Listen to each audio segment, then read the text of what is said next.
According to Detroit Future City's 2019 Reinvestment Index report, 2/3 of national business leaders surveyed have a positive impression of the city. 77% said they think Detroit is either a good or excellent investment opportunity. But there are still big misconceptions about the city's financials. 21% of national business leaders still thought the city was in bankruptcy. 34% thought it was emerging from Chapter 9, and only 30% knew the city was out of bankruptcy.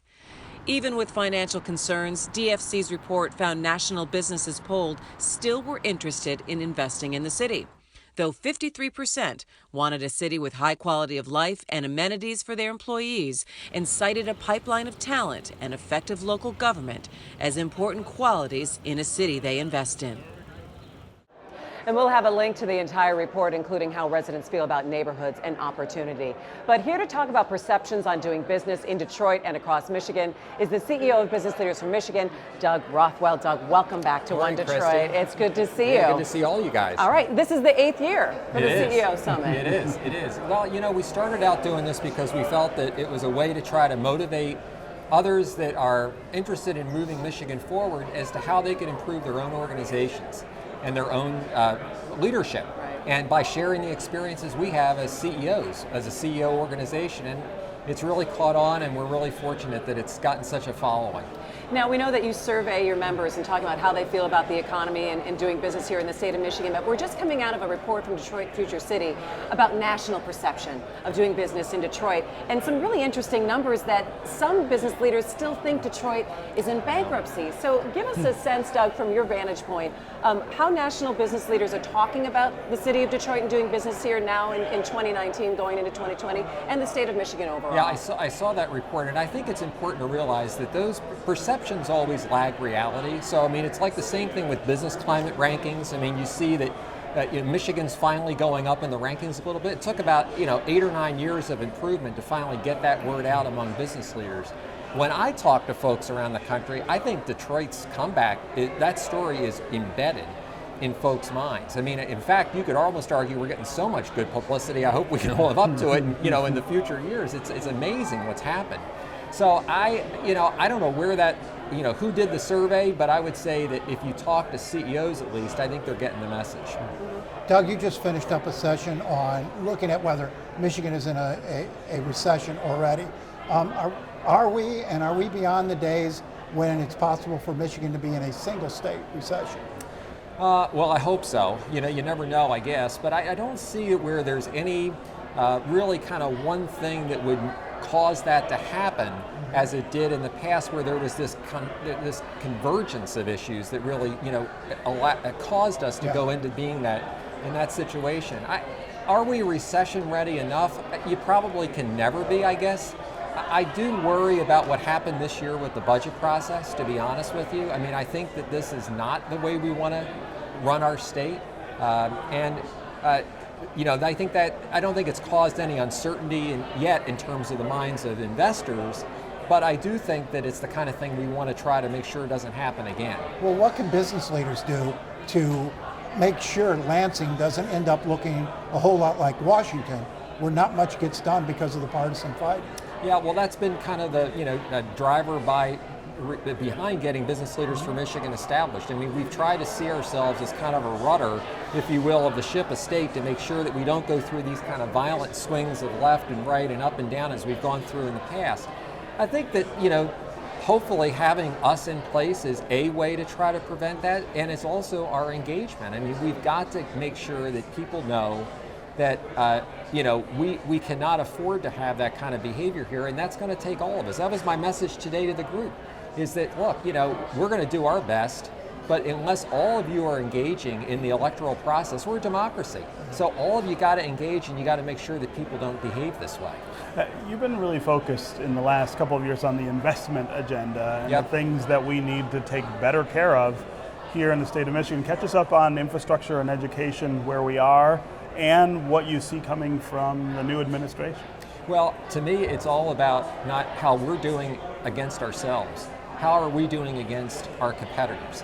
Are we investing more in infrastructure? Yes. Are we investing more in education than we have in the past? Yes. Is it enough given what our competitors are doing? Probably not.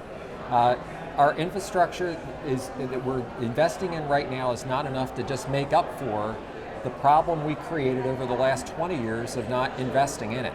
So we're getting further and further behind with this program that we have in place. With education, we're making it harder for kids to go to college because we basically have shifted those costs over to this year. The higher education got less than a 1% increase. I think it's like out of the last 7 or 8 years, it's like most of those have been below inflation, and that's after the big cuts that were made before then. So it's a matter of priorities, Stephen, and I guess that is what our message has been, is that we're not talking about, except for the roads, these things don't require massive tax increases. What they require are setting our priorities right. So you commented on the budget process, and you feel like that's not a positive sign. What else do you make of the new administration and its approach to these issues? I think it's still too new to rate, to be honest. I mean, I think that the governor put out a budget that did hit a lot of the right marks in terms of needing to fix our roads and getting more, for example, education dollars to the kids that needed it the most. Excuse me, we agree with those things. But on the other hand, now we are where we are with the budget. We don't really have a budget in place. And so I'm not sure that, that these leaders have still shown us yet what we need to really make a fair judgment. So you talked about the need of engaging the business community on more of a policy level in this next year, that is the aim of your organization, to say, look, this is how that you can get involved in starting to change some of this policy. How do you see that playing out, and what are some of the questions that the business leaders are asking you about how they can engage? Well, I think what we're trying to do is to say that the work that we have to do now is going to take longer to see through than maybe some of the work we've done up until now. So, for example, to get our fiscal house in order, we could pass laws and we could see the effect of those laws pretty fast.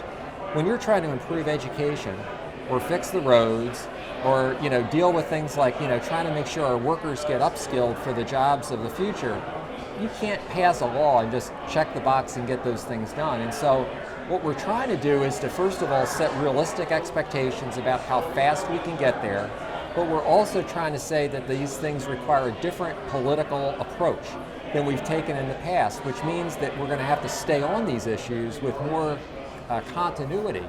And so as an organization, that's what we're doing in terms of engaging with more leaders, and we're trying to get more groups that are like attending a conference like this today to do the same thing. Doug, you haven't used the ballot initiative process to push your agenda through. Could that change? Could business leaders identify the priorities that they want to see enacted and go by the legislature and governor and go right to the voters? You could. I mean, it's something that you'd have to think about depending on what the issue is. I mean, the hard thing with it is, Nolan, it costs so much money, it takes so much time, and I mean, you remember the days here in Detroit when the old Detroit Renaissance did those things and you lose, and then it kind of sets you back for a while. So, I mean, it's a high-risk strategy to go through that. If the roads don't get fixed, for example, before the midterms, is that something you think about? We're not right now, but it's something that you would probably need to think about if that happens. And do you feel like that process in this state is a way to get good policy? I mean, we've seen so many nutty kinds of approaches to that. No, it's not the way to govern. No, I mean, it isn't, and it just, it gets you sidetracked, I think, more often than not. So, I mean, I'm not personally a big fan of doing everything by ballot initiative. It's something that we've got to fix through our governance structure. I want to go ahead and finish up with one thing, the survey that you do of business leaders, and 95% of them think the economic outlook will stay the same or get worse in the next year, and no one's really anticipating a reduction in the workforce, but are they anticipating adding on, or are we just kind of at a holding pattern right now? No, actually in Michigan, I mean, the survey that you're talking about, we actually had a good number of our members say there's still increasing investment and hiring here in the state, despite some of the uncertainty that you talked about. So, even the panel that we just had of this session, I think said that we're probably not looking at a recession. We may be looking at a little bit of a slowdown, but that slowdown may actually pick up even 6 or 9 months down the road if, again, nothing crazy happens. So I think we're still feeling pretty good about things. And we've got another election in one more year, and that has everyone kind of watching and waiting as well. Yeah, well, it was, again, the message I tried to send to the folks that were attending this conference today is we can look at that positively or negatively. We can either get upset over the political discourse, or we can say, look, we're a democracy. We all have an opportunity to engage in this process. If you're concerned, if you have an interest, engage. And there's a variety of ways you can do it. It's not just one time at the ballot booth. Call up your legislators today if you're upset about some of the issues we talked about.